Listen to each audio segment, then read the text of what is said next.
VGRT Gaming Podcast, episode 787, recorded on August 20th, 2026. Hello, and welcome to the 787th edition of the TD Gaming Podcast and 620th episode of Video Game Roundtable. I am TJ Dunzer. I am Scott Dirk. And I am Jonah Falcon. The VGRT Gaming Podcast focuses on game news from around the industry and a gaming flashback. Yeah, there's a lot of things going on. One thing that's not in the notes, but has been going on, is all this Grand Theft Auto crap that's going on. Have you been seeing this? Yes, they supposedly a leaker hacked it or something. Yeah. Or I don't know if the leaker hacked it. I think he might have gotten it from the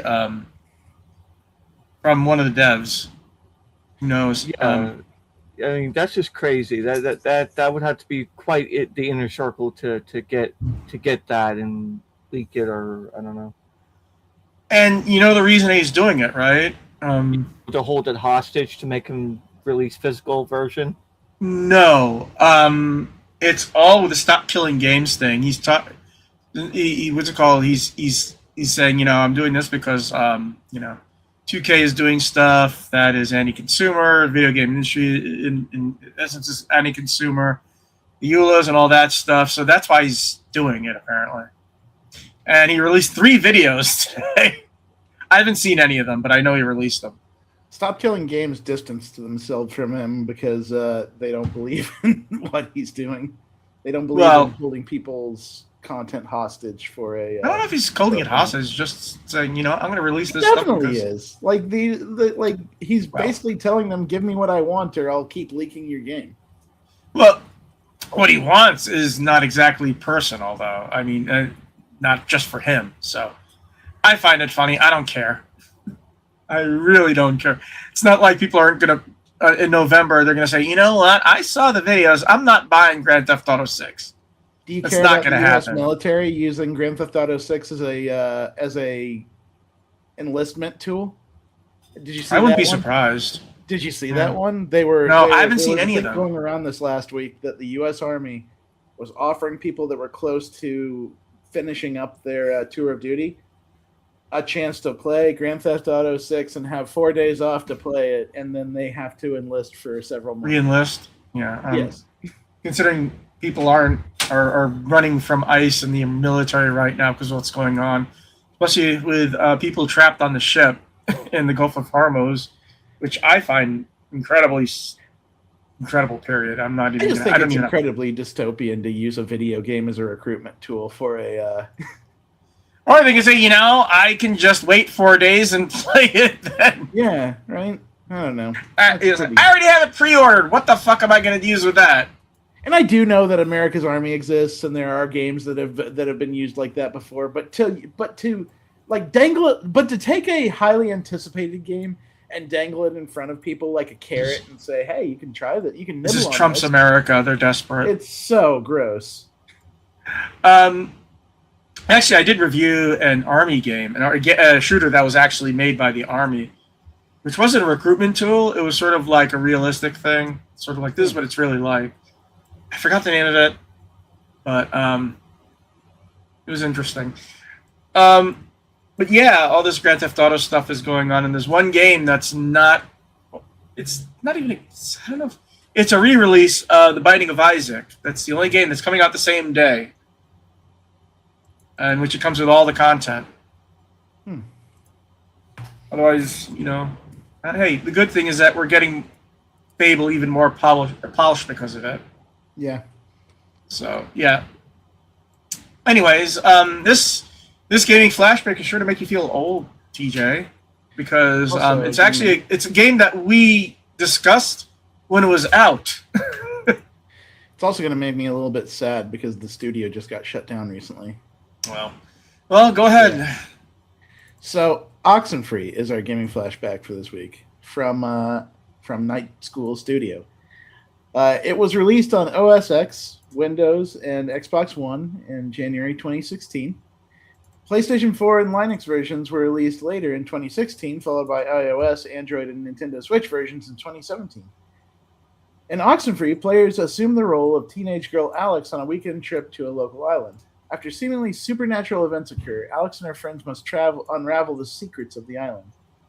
The game was Night School's debut, influenced by classic teen films and coming-of-age shows. The developers wanted to create a story-driven game without cutscenes, allowing players to roam the environment freely. Oxenfree's visual presentation marries dark, organic, and analog elements with bright, geometric, and digital ones. Musician... Oh, man.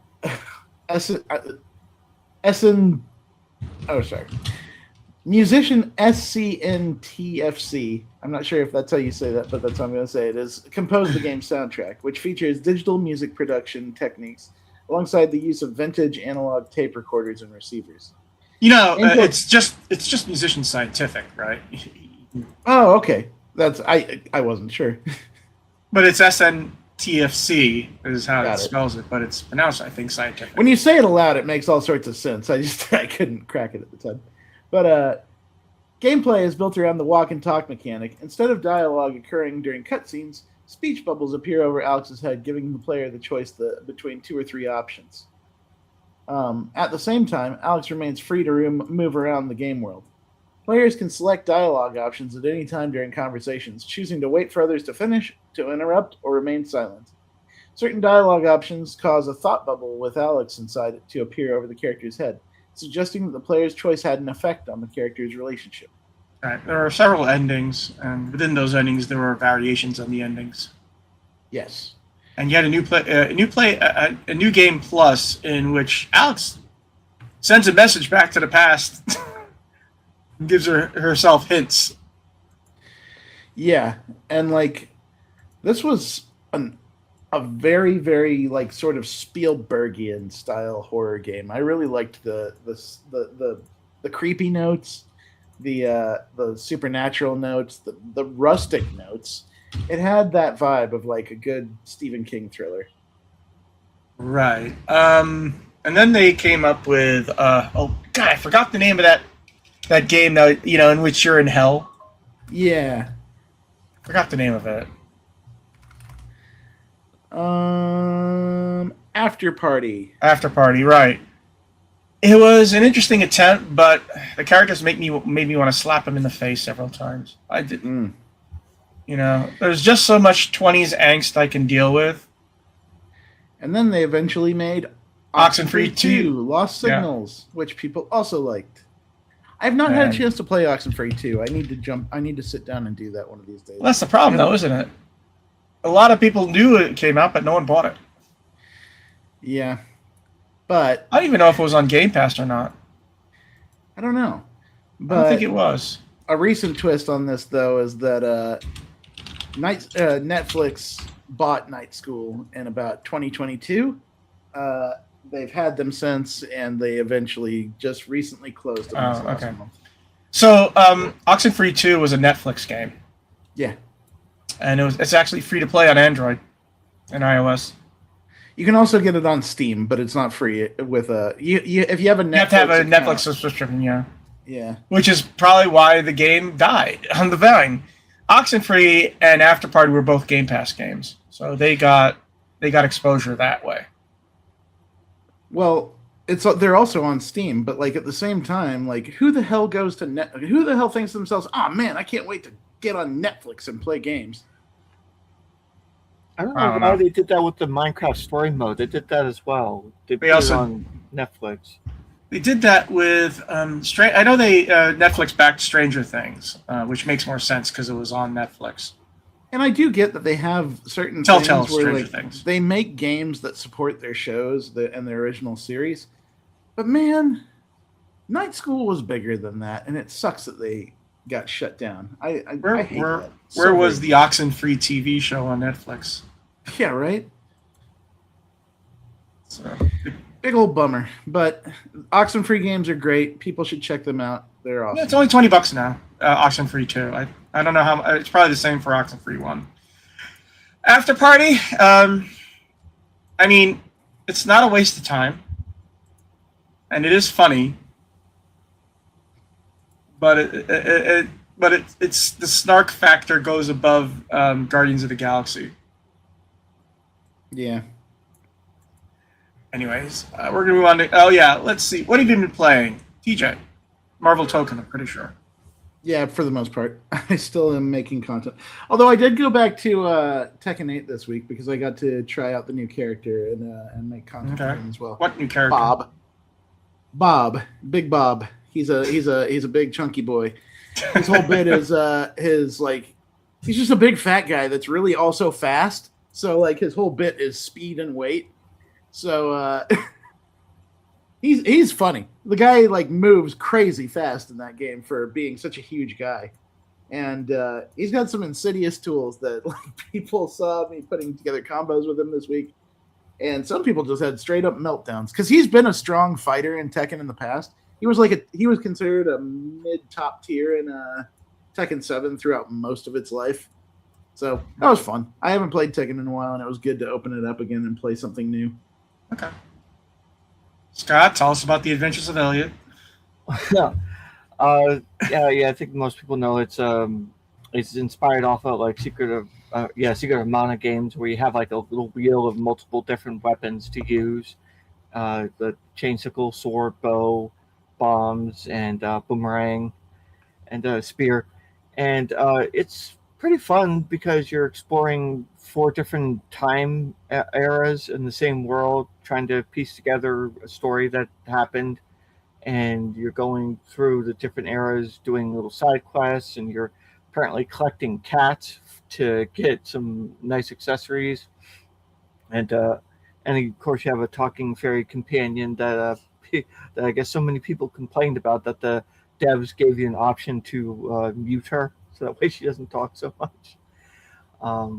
But yeah, it's a fun game, and it's very action adventure. If you like Zelda or Secret of Mana, then it's definitely a fun game to play. Cool.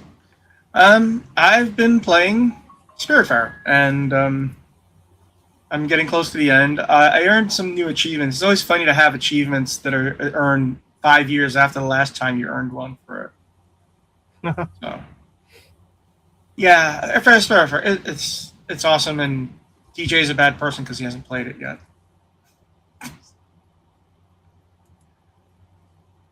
Someday. Just like what is it? Middle Earth Shadow of War. Yeah.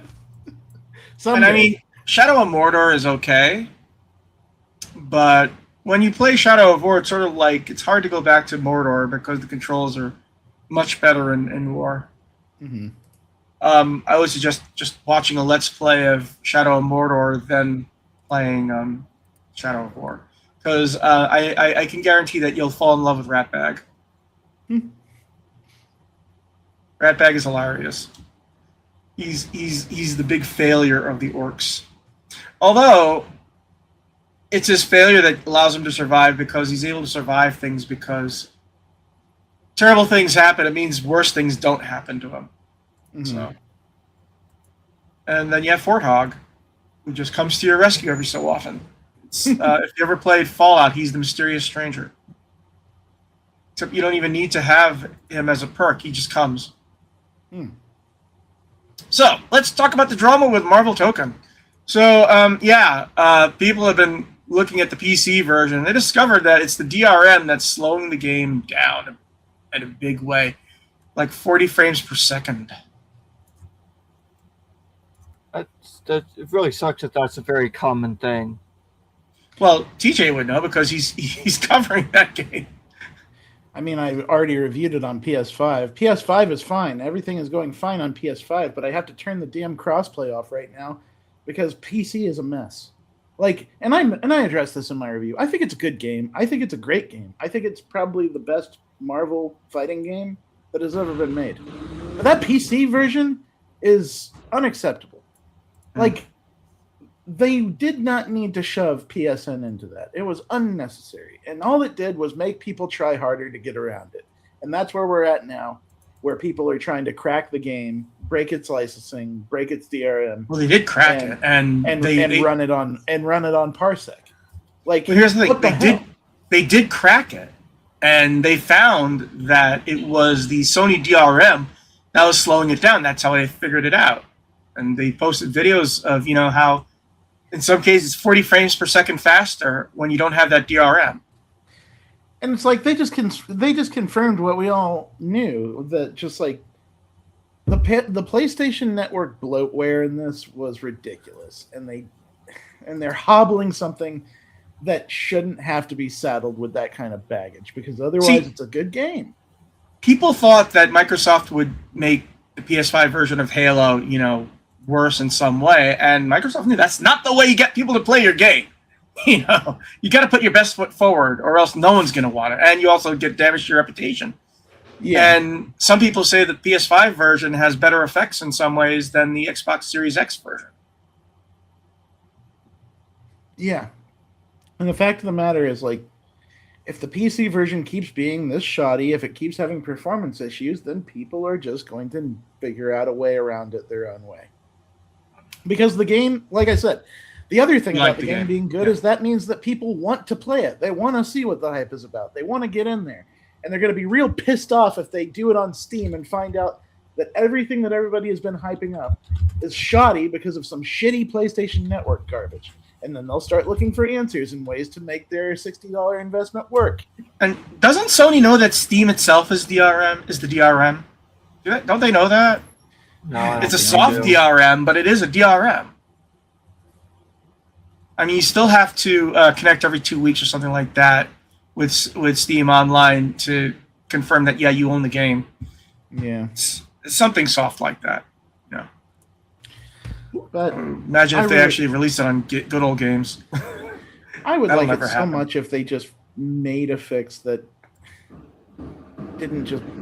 I don't know. This reminds me of Ubisoft and Star Force.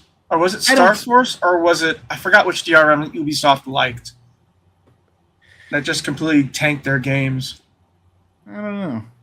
All I know is that I don't see Sony being suddenly like, oh, this is causing problems. We're just going to go ahead and take it out. They're not going to do that. I don't feel like they're going to do that. There's just so much bad publicity going... I mean, Microsoft's getting some bad publicity, but it's not for the Xbox. It's for everything else they're doing. Yeah. Everything is... all Sony's issues are with the console right now. Microsoft's big issue is it keeps putting everything into AI slop. I mean, yeah, Copilot and all that other stuff, But you know what the funny thing is that Microsoft doesn't need to have AI. Their big moneymaker is still Azure. Yeah. That's what they're making their money on is Azure. I mean, Xbox is I think something, barely in the black, but it's Azure that's giving their billions and billions of dollars, while Copilot is costing them something like, what, $1.23 billion, something like that? I forgot. So it's like, and that bubble is bursting. You see where people are reacting to the fact that these companies have run out of internet content and now they're destroying books. They're scanning books and then destroying them to feed their AI. Yeah. And a lot of them are rare. Now, here's the thing. They're rare, but they're not like books that, that have a lot of things, but they're still rare. And we always talk about lost content on digital lost content. Hey, this is physical lost content that we're having. Lost media. Mm-hmm. And remember, these same people who are doing AI are the same guys who are doing crypto. Yeah. Same exact people. They have the moralities of stoats. Yeah. They don't care. Remember, they wanted to tear up the original art, that original book, that rare book of Dune, and turn it into an NFT. I think they and destroy the book. I remember that story. I think they did try to destroy it. And they said, no, you can't do that. What I would say... Go ahead. I was going to say, there was like a Supreme Court case about this in the United States where, like, the only way they're allowed to copy a book into, like, AI or something is if they destroy the book, which is the stupidest thing I've ever heard. But, well, you could... Here's the thing. Most people, like libraries, you know what they do? They scan it up to the Internet Archive. And that should be the law, is like saying you can't destroy a book without what's it called, uploading it to an open or source thing, because that's what they don't. There's also ways to copy and scan books without destroying the book, but they don't want other AI people having that book. Well, that's the thing, is that copyright law has once again fouled up everything and made everything stupid and nonsensical. Or the thing is that it'll stop once it bursts, and Yeah, I remember this commercial, and was this girl, say at a party, and this girl said, "Well, what are you doing?" She says, "Oh, why I do that," and all this AI bullshit. I said, "Oh," and they're very impressed. In real life, I like to see the version out of the commercial in which that person says, "Oh, I'm going to go over here now. I'll talk to you later, like much later." I don't, because admitting you're doing this is going to make you a social pariah, which is, for a long time, a lot of guys would lie about their on their dating sites that they voted Republican. As a matter of fact, I forgot, Richard Spencer, who is a neo-Nazi, put on his social dating site that he was moderate politically. Because saying you're a right wing lost you a lot of dates. A lot of women don't want to date Republicans. And it's kind of obvious why. The whole anti-AI does seem to be having an effect. 'Cause I think the Epic CEO was complaining about having this game used AI is like a death knell on their game. Of course it is. Yeah, no, it should be. But the thing is that, but right now the money is just these people giving each other money, right? There's no actual money being given to them, and all these businesses are quitting their business. There is no business there, just like there was no NFT business. It's the same people, and the problem is when it crashes, it's going to take a lot of things with it. And I hope they don't give bailouts. Just let them die. No bailouts. So, anyways, I'm just saying. What were we talking about? Oh, we were talking about Marvel Tōkon, right? And DRM. Still a good game. I hope they fix it. I hope they figure out what to do, because this is unacceptable. Yeah. This is not Arc System Works' fault in the slightest. This is all PlayStation's fault, and they should figure out something to do with this. I mean, what's funny is this crap is the lesser of their evils that they're doing right now. It's like, this is extremely annoying, but it's not evil. It's not evil. It was just a completely unforced error. It's stupid, is what it is. I mean, at some point they're going to have to. Sony's never been good at net coding anyway, so. But Arc System Works is. If you just let Arc System Works handle it and cook, you're good. No, Sony says we don't want pirates. Okay, but you know what? You know what always happens in these cases? You know what happens, right? The pirates outnumber the buyers. They take the game and crack it and put it on Parsec. That's what happens. No, it's not that. It's not that. It's like when. No, I know. No. It's not the point. The point is that when Ubisoft went down, the people who could play their games were pirates. The people who bought their games could not play. That's the problem. Yeah. So basically you're saying, well, you want to play our game, you have to pirate it, even if you paid for it. Anyways, Paradox has been cooking up some Stellaris summer experiments, from megastructure upgrades to a full espionage rework. The developer blog details a wide range of experimental features that they've been concepting over the summer. Stellaris is 10 years old, and they're still working hard at it. They have so much DLC for that game now that content. They have a subscription in which you can pay $10 a month to access all of the DLC. It's sort of like buying it piecemeal. Sort of like Crusader Kings 2 and The Sims 3. It's sort of like, if you want to buy all the content as listed price, you're going to be spending $600. Yeah, it's a lot. It's a lot of content at this point. There's so much content. And I try to get into Stellaris. I just can't. I was covering this recently about Total War Warhammer 3 is doing a new expansion. And one of the things they're doing with it is that you don't have to buy the full base game. You can just buy one of the expansion factions, and that gives you access to the campaign in the game. And I think that's a smart thing for a strategy game that's long in the tooth to do, to give players the option to just play the DLC standalone. Here's the thing. American Truck Simulator is coming to console, right? And I love that game. I would love to be able to get achievements for it. The problem is that I already own it on Steam, and I have all the regions already there. And my thing is, you know what? if we buy American Truck Simulator on console, we already have it on Steam. Let us pay $20 to have all the content we have on Steam automatically transferred. You know, because I am not buying it and then having to buy all that DLC, and they know that people will buy American Truck Simulator on 2 platforms. They're just not going to pay for the DLC on 2 platforms. Yeah. I mean, what are they doing now? They just did. I think they're doing North Dakota. One of the Dakotas now. It'll be. Yeah. I'll be 83 years old when New York finally comes out. Going state by state. You have New York. You have Florida. You know, you have some major states. You have Pennsylvania. These are big states, at least population-wise. So yeah, Stellaris, I want to love it. It's actually still on Game Pass. It'll never come off because they're going to make their money off DLC, not the game itself.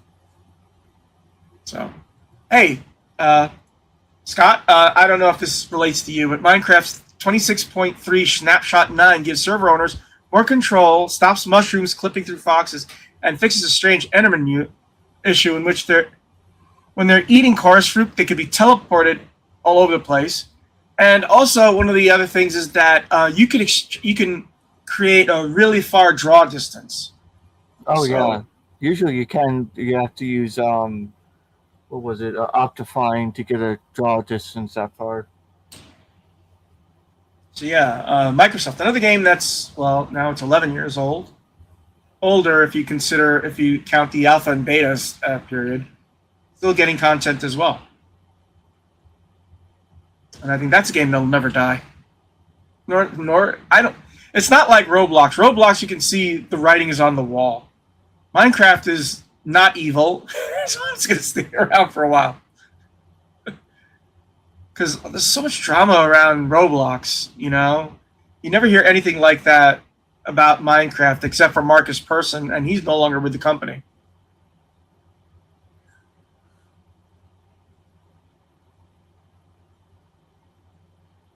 Okay, we're going back to Sony now. Sony reportedly reverses course on live service co-op Horizon game after negative player feedback. So, it's interesting. They're going to dump the live service, and they're going to make it local co-op instead. Like Grounded. This has been this live service sprint for Sony has been so weird and disastrous. When you declare, we're going to make 12 live service games in 4 years, that's asking for trouble. And the question is, okay, you understand that people only have room for one, maybe 2 live service games. I barely have room that's for one. That's my point, though. Live service games demand time. Yeah. And you're not going to, you know, I mean, they're having updates to Fallout 76. I'm curious because I played it when it launched. And, you know, and now it's supposedly just like, hey, you know, they got rid of all that you're by yourself. And now it's more like it's Fallout Online more than Fallout 76. So I'm always tempted to go back and peek. And they're not even like addressing different markets with any of them. Like, they're all just adventure or shooter games. These live services that they're doing. Well, let's look at Microsoft for a moment. Every one of them reaches out to the same kind of chud. People who play Minecraft aren't necessarily going to do Fallout 76, aren't necessarily going to do Redfall, which is still out there, by the way. You know, there's the lives, and, you know, I mean, I'll always have time for Grounded. And Grounded 2 is not out of beta yet, so I'm going to wait. Do you consider that a live service game, though? It is. It is. That's why it's multi-platform. Yes! Oh, hell yes, it's a live service. I wouldn't think of a game as live service unless there's some sort of, like, monetization thing in there. I don't play Sea of Thieves because the problem there is that PvE sucks and PvP is dreadful. So see, yeah, I would call Sea of Thieves live. I want to play Sea of Thieves, but Sea of Thieves hates me, and I'm gonna hate it back. But yeah, like the ones that PlayStation has come up with are like Marathon. Marathon is dying too. Destiny. This Horizon game, and it's like they're all either shooters or action. And That's why you They're gotta go all either- indie. Play the You indie gotta- games. here's the thing. Why would you play Marathon when you already have Vermintide 2 available? And like even then, why not explore a different genre? Maybe make the cooking mama of live service. Bungie is so attached to the Halo universe still. Maybe explore Destiny a different audience instead of the same fucking people. Destiny is a part of the Halo universe, sort of, kind of, and Marathon is part of the Halo universe, kind of. They're all geared toward the same guy, though. They're Here's not the thing. exploring. They're not expanding their audiences. They're just appealing to the same ones over again. I remember I remember miss when- the Sierra days of what's not on the shelf yet. That's no. I remember Space Quest, King's Quest, Leisure Suit Larry, vastly different from all of each other. Here's the Addressing thing. different audiences. I remember when Bungie made Oni and they made Myth. And as a matter of fact, the original Halo was basically Myth, but in outer space. It was going to be an RTS, because Myth changed things. RTSs used to be, vehicles and all that stuff. Myth changed it around and said, no, we're going to go down and we're going to have the people be the RTS units, right? Yeah. And Myth had 2 sequels. It was Myth 1, 2, and 3. And you had Oni, which was basically a fighting game, open world fighting game, sort of, kind of. Because you had people shooting at you. And then when you got close up to them, you went into a fighting game mode. And you fought them with martial arts. Yeah. Third-person action fighter. Or But it was sort of like a fighter. It felt more like Street Fighter than it did, something else like more that. like I would say I wouldn't say on the level of Devil May Cry, but more veering towards that. Well, Devil May Cry didn't have snipers killing you if you weren't watching out. Yeah. At least they gave you a warning. Oni did not give a shit. But let it never be said that I'm some sort of Sony apologist. They have shot themselves in the foot over and over and over and over and over again. It's so dumb. But we have to remember that the people who are running Bungie aren't the people who were running Bungie when they were under Microsoft too. So. Sure. But, like I said, Bungie, stop making Halo. You don't need to make Halo anymore. You're making Halo in different ways. You're just calling it something different. Destiny. PlayStation, And Marathon. Stop getting in your own way. I don't know. Man, it's a mess. I mean, over there. Yeah, there's a lot of messes right now. We're going to start with the first mess, and you might as well take this because fighting game is in your arena. Yarp, and Riot is ending development of its 2XKO fighting game. From PC Gamer, 6 months after laying off approximately 80 developers because overall momentum hadn't reached the level to support the team of this size, Riot Games has announced that it's ending development of its fighting game 2XKO. Servers for online play will remain available, and the game is also playable offline, but active development will end at the end of 2026. New content will continue to flow through the remainder of the year, including 2 new fighters, that would be Lux and Samira, along with as well as new bug fixes and feature improvements leading to a final bug fix patch in December. All fighters are being unlocked, and any money spent on the game on or before August 20th, that's today, will be refunded. What a squandered potential. And okay, let me ask you too, as people that don't follow fighting games that often, and just you're into games, but you don't follow fighting games the way I do. I mean, I follow fighting games to a certain extent. How often do you remember seeing marketing for 2XKO? None. And this is Riot Games we're talking about. Yeah, I don't think I've seen any. They were hamstrung. From what I Jump understand, the game is kind of convoluted for regular fighting games, but they're the expert fighting people. And by the way, for those who don't know, 2XKO is a tag team fighting game. So you just swap in and swap out characters. And they say it's one of the best mechanics they've seen in a fighting game of that sort of the tag team. The problem is no one knows about it. They pioneered a style in which you could play 4 players in this game. One player would take each fighter in a tag game.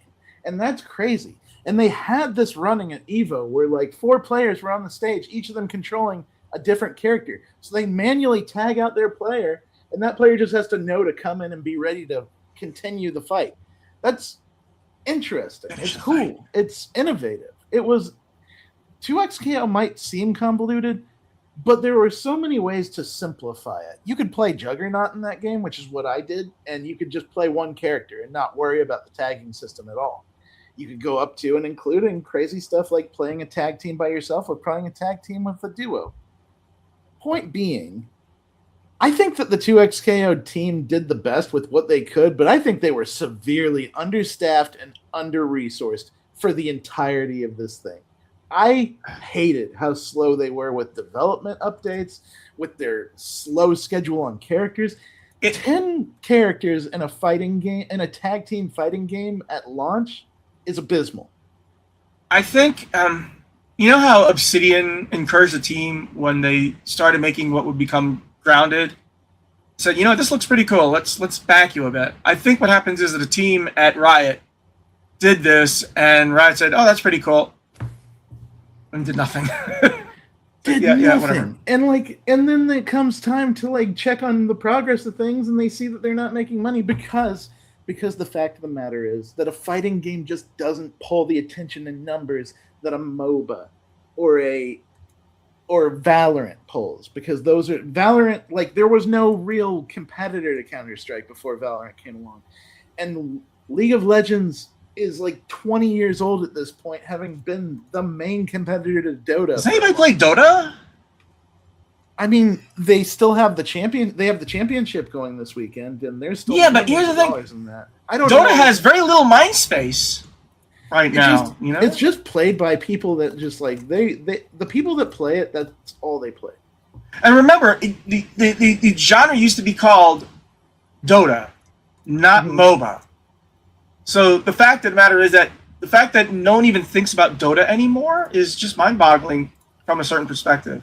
Sort of like, oh, yeah, you ever heard of Doom? What's Doom? Yeah. But man, I feel so bad for everybody that worked on 2XKO. That's how I think about it. It would be sort of like, oh, what's StarCraft? Yeah. But I feel bad for everybody that worked on 2XKO. I feel for that team because they did their best with what they had. I talked to Mike, the creative director, Mike Henry, at EVO this last couple months. And he was gushing about like the progress that they made. He was telling me about like Warwick was an interesting challenge for them because it taught them that if they make a weird character, they can make other weird characters based on that, and it expands their potential. They showed 2 new hot characters on that weekend, and it was exciting to see. And they put on an incredible competition. 2 months later, dead, gone. They're closing down. They're closing shop. It was a failed experiment. It wasn't. They just needed time.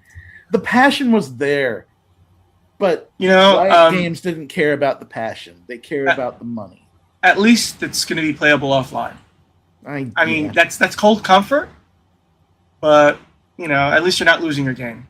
This could have been a reasonable competitor to Marvel Tōkon for the next few years. It really could have, and now it won't be for no good reason other than they didn't give it the chance to fly. Yeah. So, trying to do the Homestar Runner version of it.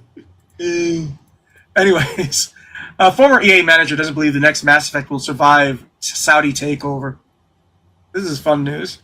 Inside and outside Electronic Arts, everybody's bracing for what's sure to be a very different company now that it's fully owned by Saudi Arabia's public investment fund. But the fate of one game in particular may be more perilous than any other, and that's the next Mass Effect. Emmanuel Rosier, who spent 9 years as senior manager at EA, told PC Gamer that the continued funding of BioWare is in question. Asked directly if EA would actually drop BioWare and cancel the game altogether, his answer wasn't reassuring. I'll believe it when I see it, the next Mass Effect game. Let's put it that way, he said. Rosier, who left EA in 2024, is now the director of marketing intelligence at industry analyst Newzoo, so he's viewing things from a business perspective. Unfortunately, now that EA has been saddled with $20 billion in debt, whose fault is that, I wonder? The publisher is expected to more aggressively leverage biggest franchises, generally leaving little room for single-player games or those that don't have earning potential of EA Sports FC, Ultimate Team, or Apex Legends. You know, I'm wondering if the Saudis bought it because EA dumped the FIFA license. I don't have good. I don't think EA is going to survive. Period. No. Any of the games. This is going to be really bad. The funny thing is that it'll probably be like Live. You know, LIV. How's that golf tournament doing? Oh, okay. The funny thing is, you know, Saudi Arabia does not have infinite money. just so that people know. They've been blowing their money left and right, and their public investment fund isn't doing too well. I don't think this will be there. I have a feeling they're going to sell off EA at some point. Watch, Microsoft buys them. Then you could say Microsoft owns Electronic Arts and Activision. That would be no good. I don't want that. No, but nobody wants not. that. Well, I mean, you know, one it isn't studio having Call of Duty and Madden and all of that under its. Here's the problem: is that I don't think EA will be the big boss by the time it gets around again. What I do hope is that EA flounders and then Madden is killed, and then you know, we have more football games. I know that's ridiculous, but it would be interesting if they divest. Like, do you remember when? Oh God, who's the name of the company that owned Saints Row and Jesus Christ? I can't. Oh, that's Deep Silver. No, Volition. Oh, THQ. I'm sorry. No, THQ. Oh, remember when THQ? It was group then. No, I mean the original THQ. Remember they had to divest. Nordic and Embracer. Yeah, they had to divest, which is why he started selling off franchises left and right. Yeah. Remember, THQ was the Ubisoft of its day. They also had that open world game, Just Cause, you know, that sort of thing. And you know, maybe that'll happen to EA, and they start selling off properties. Guess who owned Mass Effect and BioWare, and they made it produced it, Microsoft. Yeah. So maybe I wonder if Microsoft say, hey, you know what, BioWare would be a good addition. Just buy a studio, and then have Mass Effect. I feel like that. Yeah, like though, if I was at BioWare right now, I would be thinking about where I'm. I would be getting my resume updated. EA, the current EA, and especially under the new management, does not seem like a cultivating place for single player adventures. It doesn't seem like a place for games at all. Yeah. We should turn this towards some good news. I have some good news. What, you want some good news? Fine. You know, if you want, let's talk about this first. It's funny because I still long for the album cover days. You know, when the games came in these album covers. Adventure Construction Set, Secret of the Lamps, Earl Weaver Baseball, you know, Racing Destruction Set, Mail Order Monsters. That's a game I desperately want them to do a remaster of, and a remake. No, not a remaster, a remake of Mail Order Monsters, in which you run around and you go to these factories and you start plopping these features on your monsters. Then they go out into the world and you battle other kaiju. That's the game I want. Customized monsters fighting each other in different locations. It was fantastic. Archon. That was another album game that I just remembered. Archon. That's a game that needs to be remade. And actually, they did remake it, but remade right. Mule needs to be a new version of that. These seem like things that you would go to Ziggurat Publishing. You remember Ziggurat Interactive? Yeah. They were under the current Atari. They were taking a whole bunch of Commodore games and old PC games and gold era RPGs and bringing them Did back. you ever play Mule? I didn't. So you'd have 4 people, all in the Commodore 64. because you had to have your own controls, and you'd have your mules, and you'd be running around picking up things, trying to find the wampus. Then you had the auction scene, and one person, usually me, I dominated the food, and I said, you know what, all the food is mine. And if you piss me off, you're not gonna have any food this year. So it's sort of like that was a game. Remember, this is same C64 thing. So you risk danger of someone punching you in the face. And it was a friend, so you couldn't do anything about it. Yeah, I wonder if Ziggurat is still refreshing some of these games, because I'd rather someone had a deep interest in that stuff. I had Modem Wars. That wasn't one of the big thing games, but EOS Earth Orbit Station. That was an obscure game. For some reason, I enjoyed a lot, even though if you play it now, it is more boring than anything else. It's worse than a spreadsheet, but it grabbed my attention. There was also Project Space Station, which was sort of related. But yeah. And I remember getting, I think it was PC Gamer. There was a famous ad in which they had all the developers of Electronic Arts, because they were stressing for, these are artists. One of them was Sid Meier. One of them is Dan Bunton, now Danny Bunton Berry. Gary Kitchen, who's making his own weird little iOS games. There's one in which you bounce planets into the thing.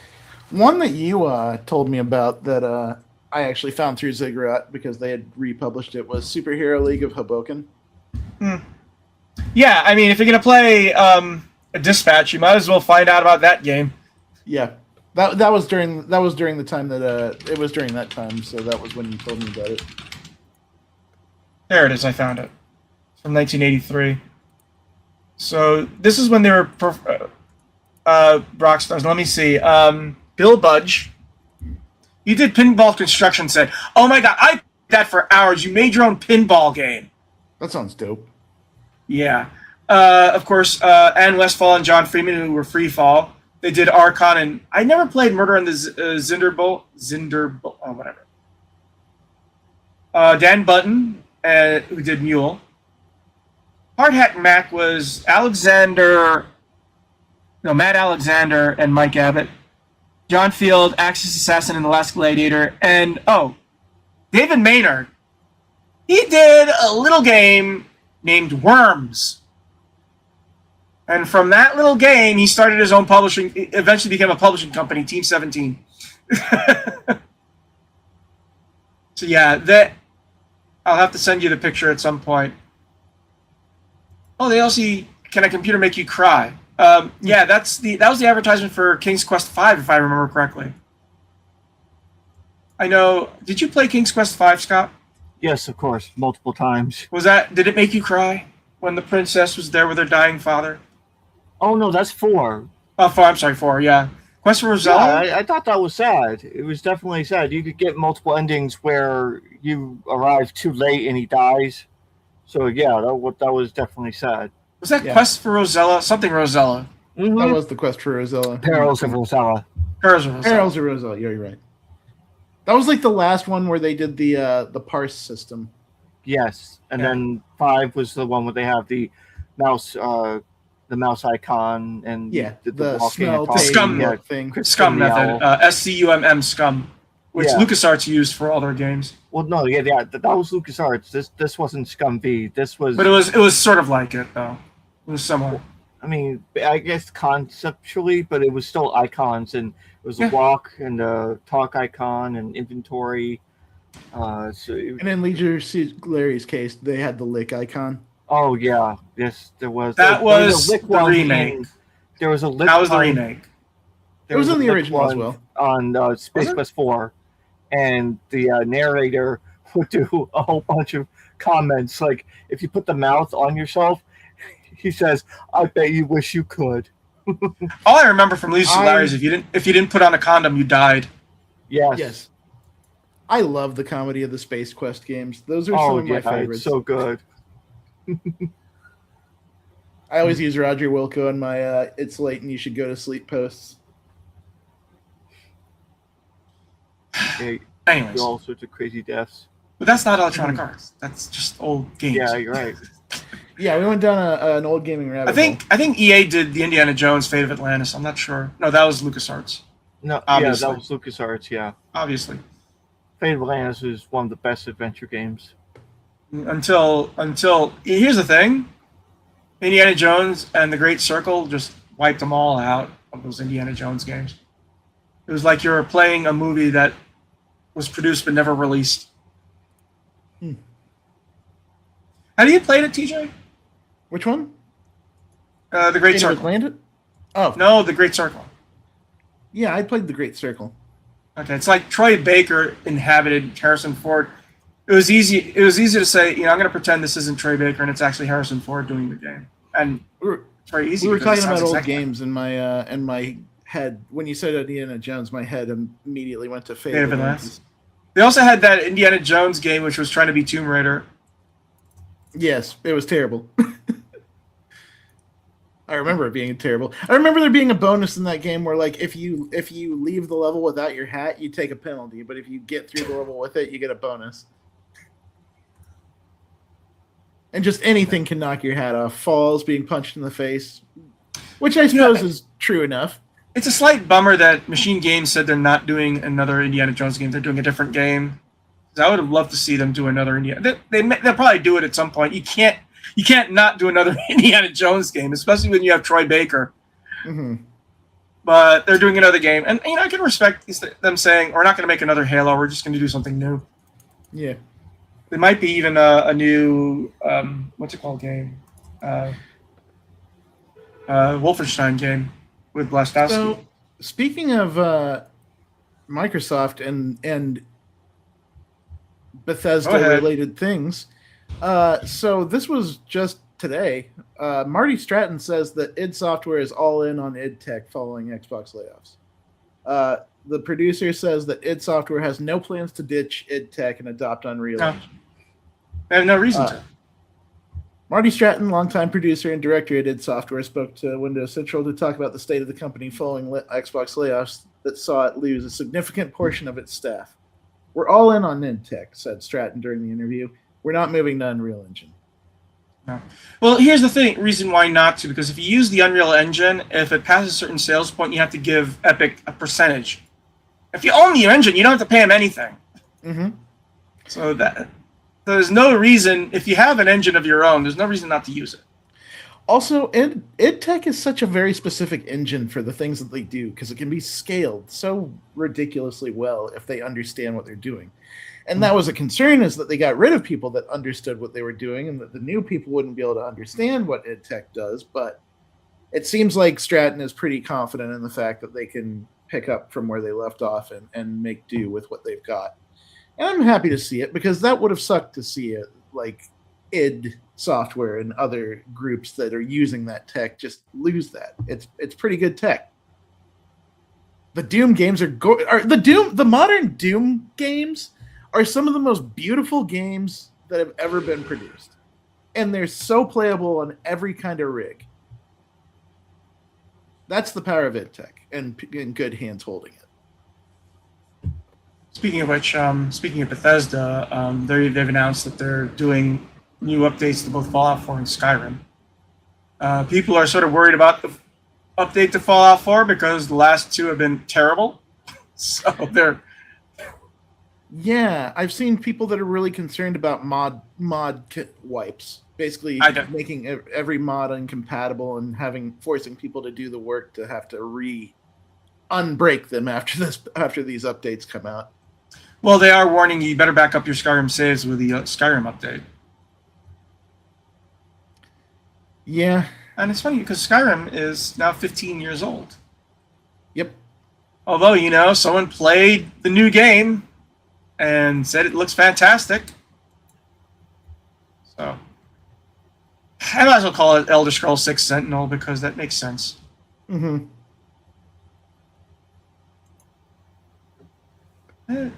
I never really got into Skyrim the same way I did Oblivion. Yeah, I mean they are different vibes. Oblivion feels much more directed. Like it feels more the And also adventure. Patrick Stewart. The adventure is right there in front of you at all times, and Skyrim Yeah. is sort of a meandering situation. So, by the way, you mentioned before about stop killing games. The they send here's their quote: "Using illegal means to make a point is unacceptable to us and does nothing to protect our right to keep using what we paid for. No matter how strongly you disagree with the decisions of upper management at these companies, there are still thousands of developers who worked hard on this project, and they're the ones being hit the hardest."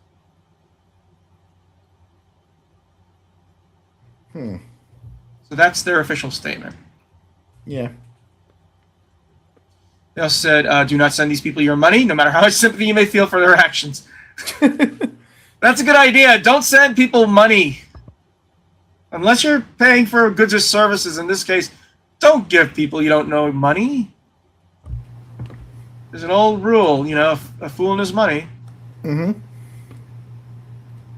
By the way, the U.S. Army confirmed it's offering 4 days to GTA 6 to stoolers to re-enlist for at least 2 years. Gross. Gross and bad. And stupid. Because if they don't want to re-enlist, now I'm pretty sure there are people who are planning on re-enlisting and say, fine, give me my free 4 days. The other problem, Jonah, is that there's a lot of dumb kids these days that don't think further than the moment in front of them. And they hear, oh man, I get to take a break for 4 days and play Grand Theft Auto 6? Hell yeah. Yeah, how many times are you going to be able to play Grand Theft Auto 6 for the next 2 years? I don't know. Let's talk about Duskblood. Yes, we finally got previews coming out for that game. It's not what I expected. It's a 8-player sort of PV. It's a competitive game, but it's structured like Night Rain. Just put it that way. It's not structured like Night Rain. It's structured like a instance run-based gameplay. I mean it's structured. So you have 3 phases in this game, and you have a timer. You have 8 players, and you can run around tagging certain checkpoints on the map to get points. You can fight regular enemies to get points. You can fight each other to get points. Okay, granted, it's more PvP focused than Night Rain. They do have an option for PvE though. But there's a lot of different ways to win. It ultimately, whoever gets the most points, it whittles it down into phase 2, where you do more of the same and there are events. And then phase 3, the last 3 people apparently face off in a PvP fight. Yeah. So basically, yeah. So you're trying to survive so you're trying to play for that last round, and are you going to do it by killing other players? Or are you going to do it by killing it's Battle Royale. mobs? Are you going to do it by engaging in the little activities? The Switch is being introduced to Battle Royale. Congrats. Also, they're going to have duos in this, which is interesting, because they have all these different character archetypes, and each of them does a different kind of thing. So, our guy that worked on this preview compared it to fighting game, character what's the word for it? Character action game. Loyalty. Where you'll find something that suits you and you'll figure out how to make them work at an increasingly better level, and that'll be your main. And I think that's a neat idea for something like this, because usually in a battle royale, everybody's on the same level. You don't really have character decisions in battle royales that make a big difference. And people are saying, yeah, they're not even hiding it. This is a Bloodborne sequel. The ogre guys look like the church giants. Yeah. I wouldn't call it a Bloodborne sequel. I would call it a Bloodborne spin-off. Yeah, but that's what I mean. It's obviously Bloodborne. Mm-hmm. I was expecting something entirely like Night Rain, and this more So there was this game called Death vs. Let It Die, and it was a game show in which players were all set at different corners of an arena, and they could either fight creatures in the arena or fight each other or engage in little tasks taking something from one place to another place without getting killed or dropping it. And this reminds me of Death vs. Let It Die. And Death vs. Let It Die got shut down eventually. They couldn't keep it going, but I liked that game, and I like the idea of something like that game done by friends from Soft. So this is going to be interesting. The network test is this coming weekend, so I might have something to say about it next week. On a side note, I didn't talk about this last week, but they dropped the Quake 30th anniversary DLC. Let me see. Yeah, Quake 30th anniversary, 1996, baby.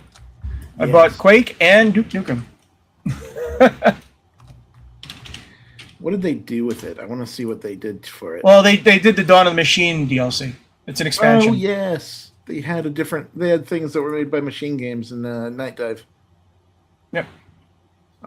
This was very cool. So they have the Rocket Ogre and the Blood Shambler and the Super Axe and the Laser Cannon. New levels, like altogether new episode. They have also the Deathloop mechanic, which you have time folding. Rad. Yeah. And a new soundtrack too. Not by Trent Reznor though. It still doesn't seem like they're ever going to do a new Quake anytime soon. But here's the thing: there are some people who say, maybe this is their, but they're saying that this is the best Quake in years. I mean, it's the original and spruced up, so like. I mean, Dawn of the Machine is the best Quake in years. Ah. So it's 19 maps for it. So. But I would like to see a new Unreal tournament. And the reason, because I used to make maps for the Unreal tournament. And I love doing path nodes and stuff like that. It was real fun. I was going to be at QuakeCon this year, and then I got bronchitis the week of. Could I gotten the Slayer's Club bonus? Slayer's Club bonus. Yeah, I've never really been to any of those cons. I mean, I do want to do BlizzCon someday because they used to give out these massive loot bags. Since I was friends with Gil Schiff, I would get expansions for free anyway, but...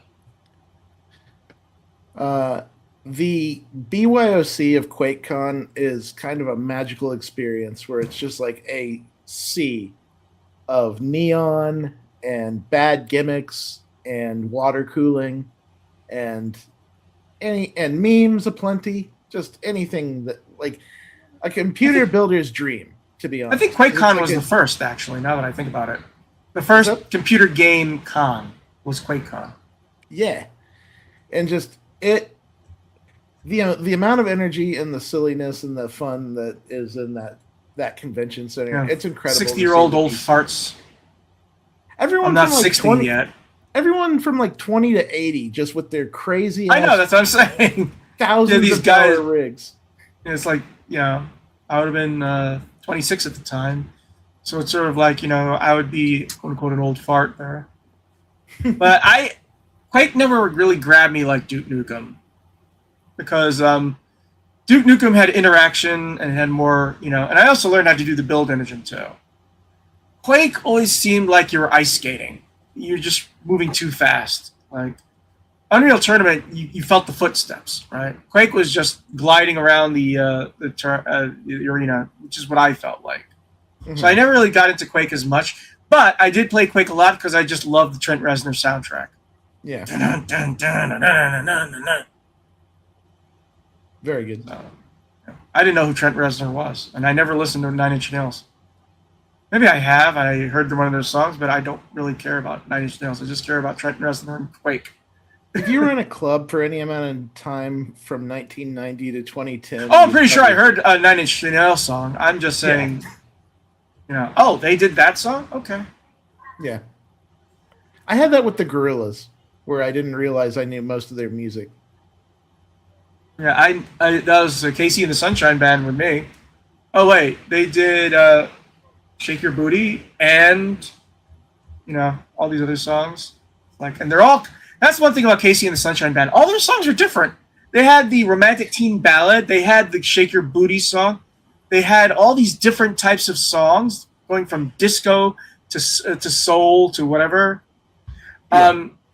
And the funny thing is that I'm friends with I'm very close friends with the frontman for the B-52s, Fred.